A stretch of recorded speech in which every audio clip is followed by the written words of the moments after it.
Kahulugan ng chef sa panaginip. Ang panaginip ng isang chef ay sumasalamin sa iba't ibang aspeto ng iyong buhay. Ang isang chef ay sumisimbolo sa iyong kakayahang magpakain sa iba.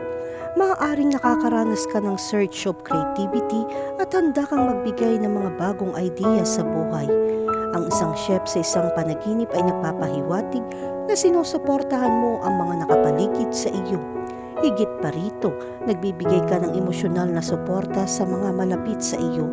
Ang tungkulin ng isang chef sa kusina ay tungkol sa kontrol at katumpakan.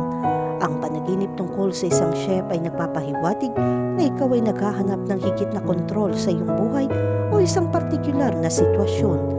Kailangan pamahalaan at igiit ang iyong pangingibabaw. Ang panaginip ng isang chef ay sumisimbolo sa paghahanda o isang paglalakbay tungo sa pagpapabuti ng sarili. Ang larawang ito ay nagsasalita ng isang tagapagturo o gabay na gumagabay sa iyo.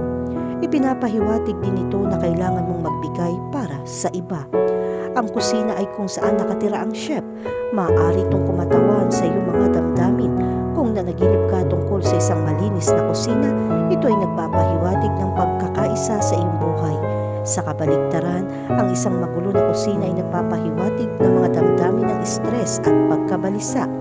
Ito ay isang senyales na kailangan mong linisin ang iyong isip. Kahulugan ng panaginip tungkol sa maging chef. Kung napanaginipan mong maging chef, kontrolin mo ang iyong buhay. Inuhubog mo ang iyong kapalaran at gumawa ng mga pagpipilian na naaayon sa iyong mga layunin. Gayun din, ito ay nagpapahiwatig na ikaw ay gagantimpalaan para sa iyong mga pagsisikap. Samantalang kapag nakakita ka ng isang sikat na chef, ang panaginip na ito ay nagpapahiwatig na hinahangaan mo ang mga kasanayan at hiling ng iba. Maaari kang humingi ng inspirasyon at patnubay mula sa isang taong itinuturing mong huwaran. Kahulugan ng panaginip tungkol sa makakita ng chef.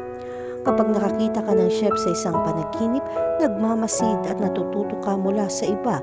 Maaaring naghahanap ka ng gabay o inspirasyon mula sa isang taong mas may karanasan at may kaalaman.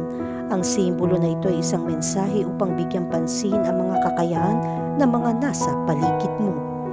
Kahulugan ng panaginip tungkol sa isang chef na naghahanda ng pagkain. Ang isang chef na naghahanda ng pagkain sa isang panaginip ay sumisimbolo sa proseso ng pagbabago.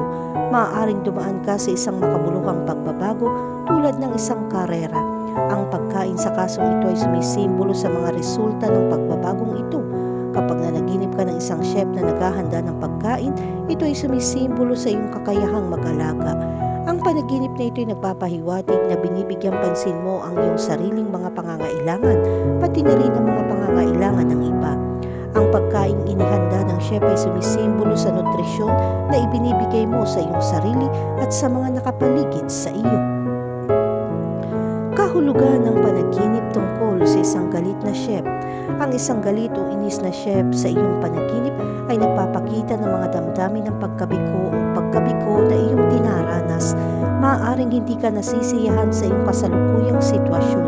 Ito ay isang palatandaan sa paghahanap ng malusog na paraan upang harapin ang stress. Kung ang isang chef ay nakikipagtalo sa iyo, ito ay nagpapahiwatig na ikaw ay nakakaramdam ng galit sa isang tao. Ito ay isang babala upang harapin ang mga damdaming ito bago ito lumala. Bilang kahalili, ang simbolo na ito ay nagpapahiwatig na ang iba ay manunuya sa iyo. Maaaring nag-aalala ka tungkol sa paggawa ng mga pagkakamali at hindi pagtupad sa mga inaasahan. Kahulugan ng panaginip tungkol sa isang patay na chef. Ang panaginip ng isang patay na chef ay kumakatawan sa isang makabuluhang pagbabago o pagtatapos ng isang tiyak na yugto sa buhay ng isang tao. Ang isang patay na chef ay kumakatawan sa isang nakaraang bersyon ng iyong sarili at sumasagisag sa pagtatapos ng isang partikular na proyekto. Maaaring natapos mo na ang isang makabuluhang gawain at ang panaginip na ito ay ang katapusan ng iyong pakikibaka.